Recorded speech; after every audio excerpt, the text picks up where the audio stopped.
That sounds a little bit better.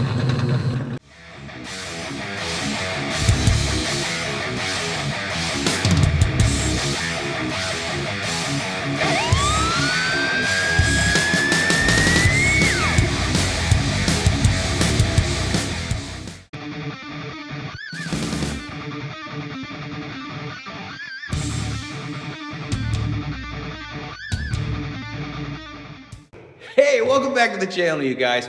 This is what we're working on. We're doing the finishing up on this 1972 Mustang convertible. What do we got planned?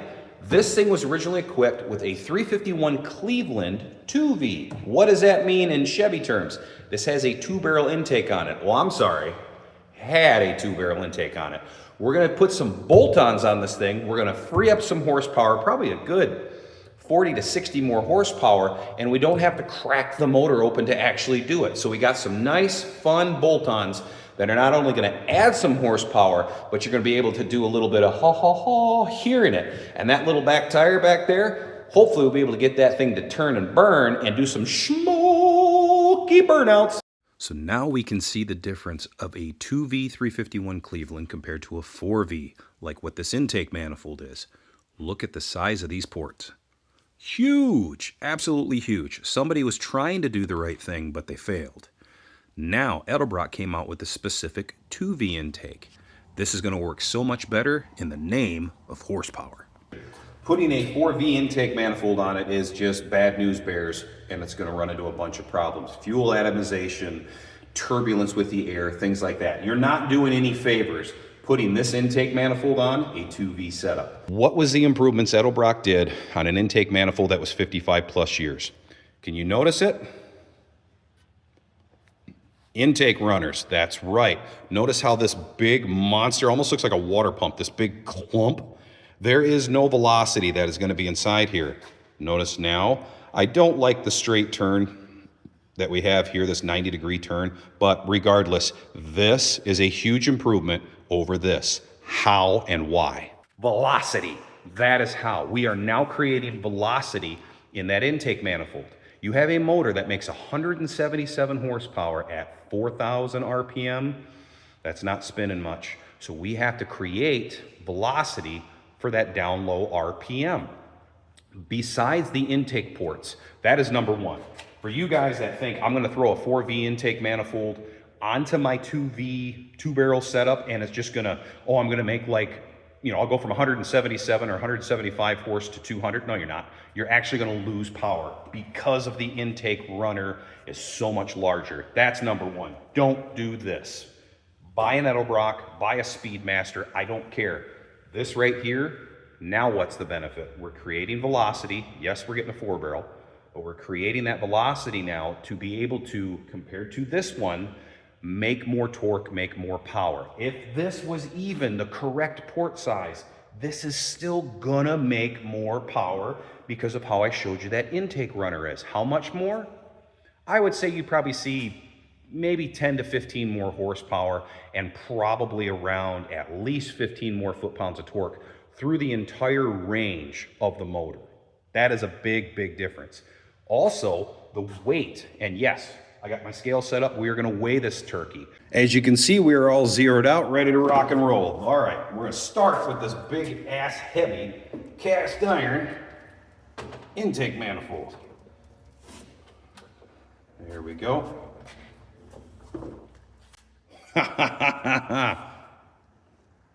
That sucker is 43 flipping pounds. That is a heavy monstrosity. All right. So 43 pounds. I would say this is probably maybe 23 pounds. We might lose 20 pounds just on the intake. Even more. 15.7. Yeah.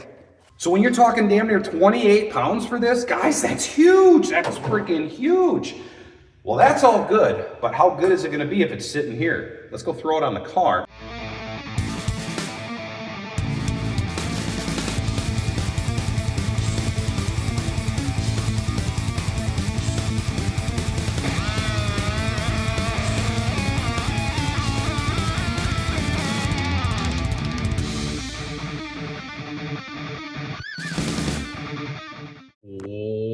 Oh, look at that. Doesn't that look good? That's freaking right. I'm talking about. Oh, that's right, my boys and girls. We are freeing up some freaking ponies in here. Everything's on, everything's good to go. Now we're gonna move into the carburetor, rebuild it, toss that sucker on there, get the fuel line and all that stuff hooked up, and then onto the exhaust. Why? So we can hear the thundering, rumbling of 225 horsepower. Raw! All right, so first things first, we're making sure we get all of the fuel drained out of here. So before you open up the bowls and all that to drain the gasoline out, you can just tip it upside down like what I'm doing here, and the gas is gonna come out of these boosters. That is gonna drain these bowls. It's not gonna get every little drop out, but it's gonna make it to where it's not nearly as bad of a mess as you can see. Now the kit, all you're gonna do is it's gonna give you all new gaskets for your metering blocks, for your bowls, stuff like that. And then this is your accelerator pump. Every time you give it gas, this moves. That's what squirts the gasoline inside the motor.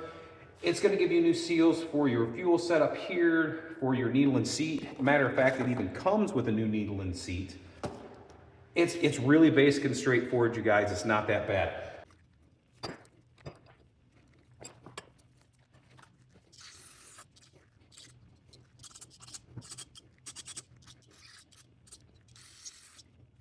Do not paint your carburetor. As you can see, this has got a little paint on it still left over. I cleaned this off. One of the main reasons why is just clean this thing.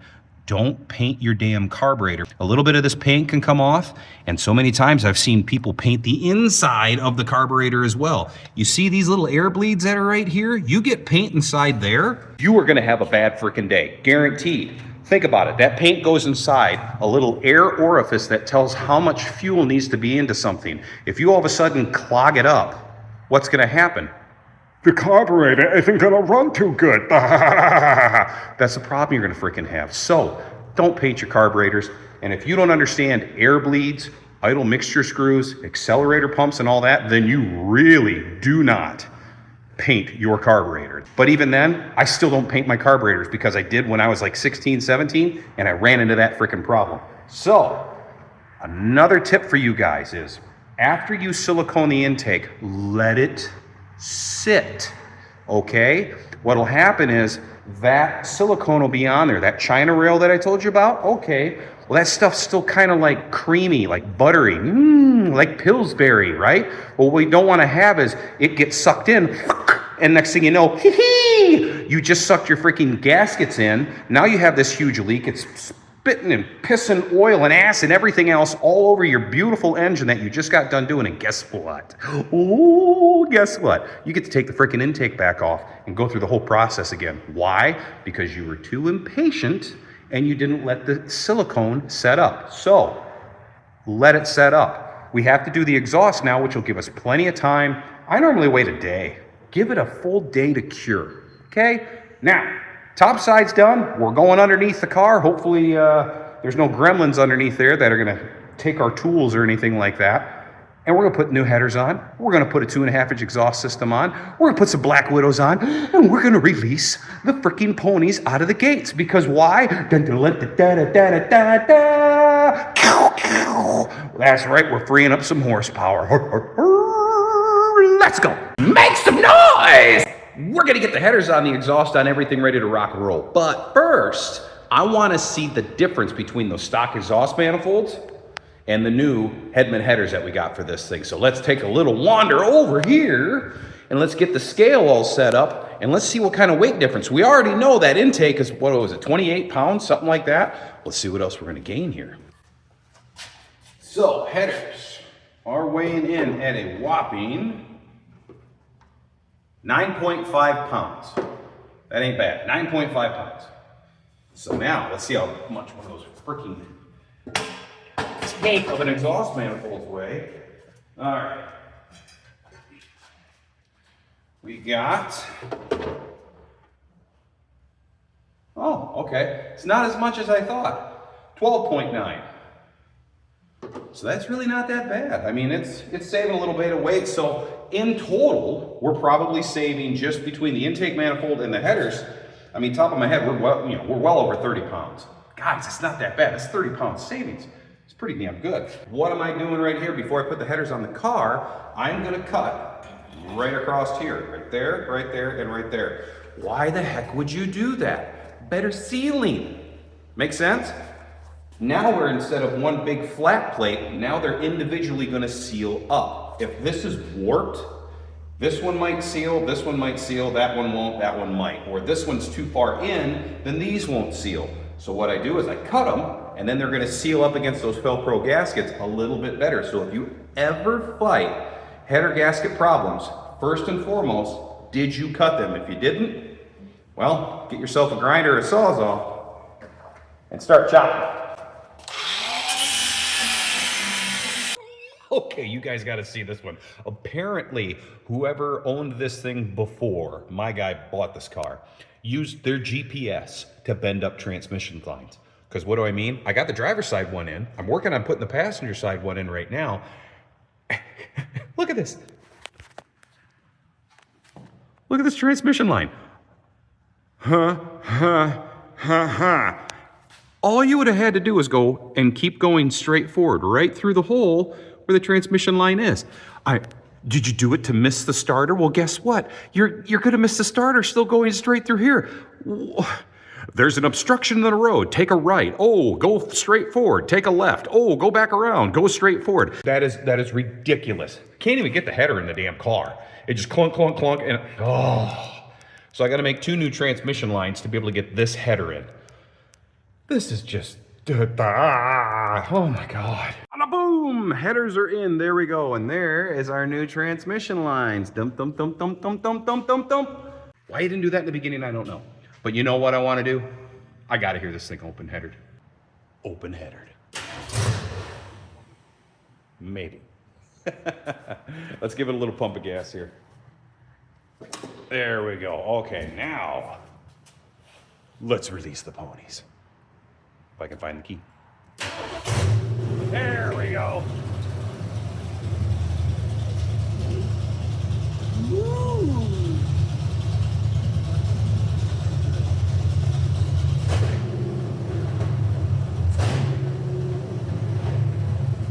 Oh God. It needs a camshaft. Oh, does it need a camshaft? Okay, let's turn this thing off. If you try to start from the front and work your way to the back, it's gonna be a pain in the butt. When I'm doing a custom system, I'll put the muffler where I want it and then kind of build off from there, but that's not what we're dealing with today. This is what we are dealing with. So I've already fabbed the whole thing up, got it all set up, got the muffler done. I got my rear tail section put in. We're missing everything. It's a little close to the leaf. I can move things around a little bit, but I'm close to my hanger. I'm close to my hanger. We're close to the drive shaft here. I'm gonna try to move it over, but sight down it. And when you do, see how close we are to there? I can move over a little bit, but not much. So what does that mean? That means I might have to do a little bit of fabbing. What I would do is have to make a small cut and then have a slight bend in it. Looks like I might have to do that to be able to take the muffler and move the muffler over. But we want to make sure we don't move the muffler over too far, because then the tail section of this thing might hit the leaf spring. Now you understand where I'm saying, put one side together. Do it one piece at a time or one side at a time.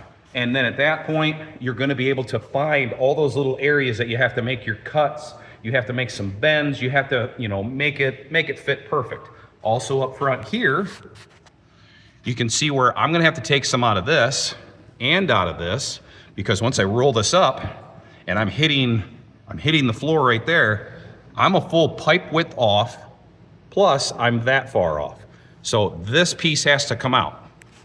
If you were to do this in the beginning, you wouldn't know that that's how much you have to take out of that front piece because of what's going on in the back. Make sense? Hopefully that makes sense, and this will help you guys get your exhaust system done a little bit quicker.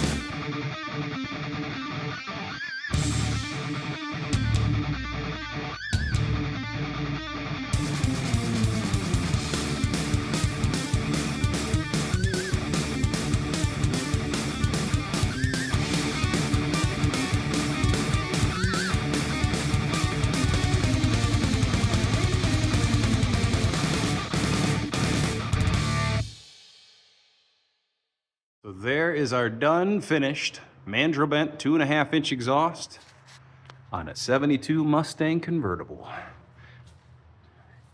No, this does not have an X-pipe. If you did one, you'd want to be in here. And the thing is, as you can tell with the convertible, there really isn't a lot of room to where you could put an X-pipe on something like this. So you could maybe do an H-pipe and kind of come around like a drive shaft loop if you wanted to, but I'm not too worried about it. So turned out beautiful. I'm liking how it is. Everything's nice and tight. Let's get it on the ground. Let's see how it looks on the ground. Let's fire it off.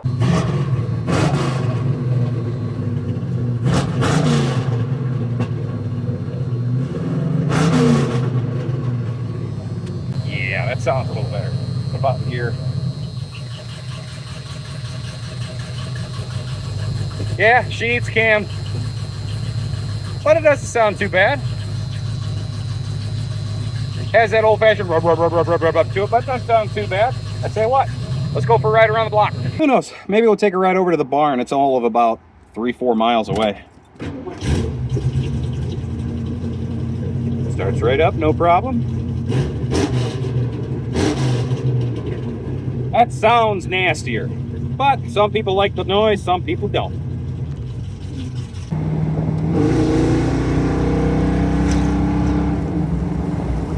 It's running on all 8 cylinders.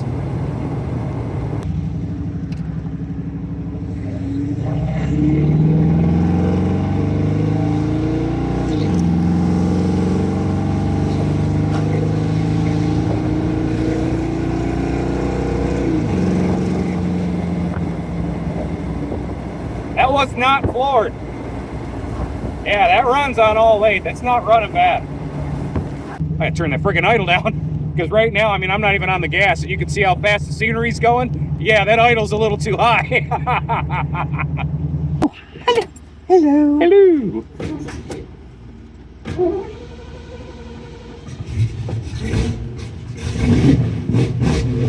Hello.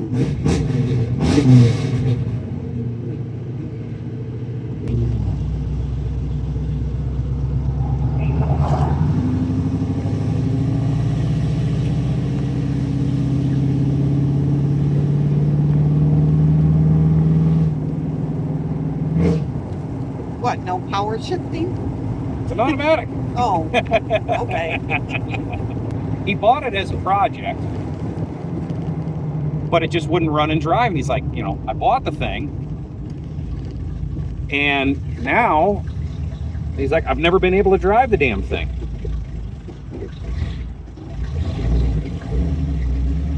I got to do a little bit more cardboard. Shifts good. But it definitely doesn't feel like it runs on 6 cylinders. No. So the goal is to be able to, you know, hey, I want to be able to take my kids for some ice cream, take the wife out, drive it, and enjoy it. Kids for ice cream? In this car? Oh. I say Mustangs have always been known for not having a big back seat. No, I meant ice cream in this car? Oh. Kids and ice cream cones? But I figured, convertible. Yeah. I haven't been in one in a while. That's why I figured I'd swing by and like, all right, I don't know if we want to go for a ride in a convertible, but... I'm trying to think what my last car convertible was. One of the blue cars. What did I have in a blue car? I took it up to the lake with the girls.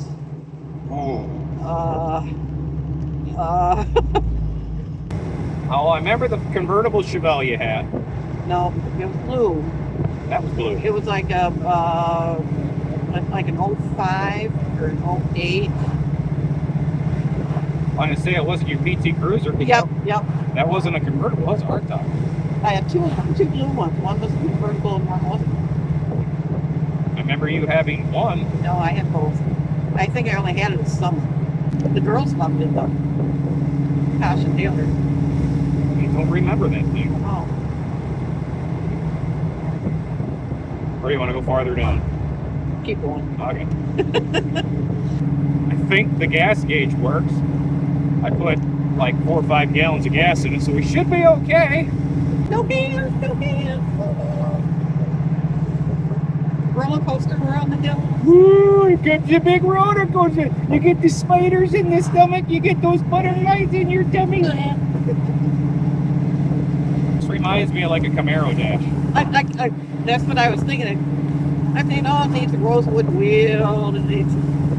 Yeah. But And you the think it's Camaro, Chevy. it's like, nope. Yeah. Yep, it's Ford. And I remember the old-fashioned cars, like the horns being louder, but...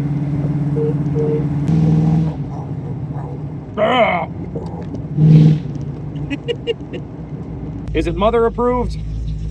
Yes, very much so. Thumbs up, all right. Good to go.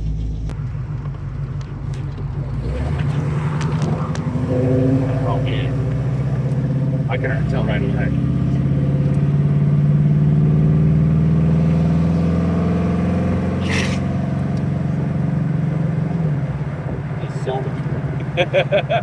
Like I said, it's she goes down the road all right. You can feel it wants to steer to the right. Yeah. You know, other than that, but she burns.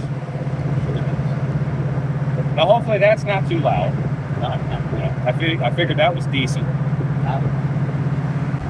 You just said it'd be nice to see a true before and after. Oh, absolutely. Yeah. I mean, if you could have had the 2-barrel on it with all that stuff and then gone, okay, now what's this thing like, you know, with the headers and the 4-barrel and all that. Right, right. But I mean, even if you kind of go, whop, just give it a little, see what I mean? So it's, before there was a little hesitation in it that was driving me up the wall. Where I'm like, all right, we're going to get this thing fixed. Sitting here idling like this, it wouldn't do it. It wouldn't do it. It would just start loading up really bad.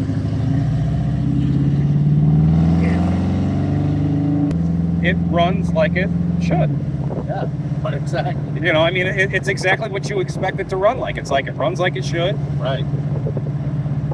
You can tell you don't have to like to get into it. It's got plenty of pep. It does not downshift. If you nail it and all that, it will not downshift. So you gotta like manually downshift the thing, which is weird. The the kickdown cable, all that stuff's hooked up, but I don't know. Yeah, I don't know. So is the gas gauge working? So it's full tank. Perfect. So there we go. Yeah, all right. At least that's working. I think the plastic flip you kind of came loose. Oh. I think it's got to be just click back in behind it. Like I say, this is 3 miles if you want to go up here. Yeah. So is it what you were hoping it would run like? Yes, absolutely. Perfect. Absolutely. Perfect. Great job. Oh, that Cadillac's eyeballing you, man. He didn't want none of this. Oh, yeah. He don't want none of this. I wonder when the last time this thing was really taken out, you know, like, Oh I think it's got gosh, brand new like life, so. yeah, and now, well, now you get to enjoy it, man. Yeah. Heck yeah. Now it's take it out, enjoy it. I mean, when's the last time it had the road trip back to your place? You know, that kind of a distance, you know, I know. for sure. I know. It was hauled here from Colorado and then Oh, wow, okay. driven a couple miles just to see it and then hauled to your place. So. You know, and there's other little things that need to be done, Yeah, but it for runs, sure. it drives, you can go and enjoy the Yeah, damn thing. and then just mess around with the other stuff. Oh, you know, yeah. so that's the First thing. things first, get it running good. Right.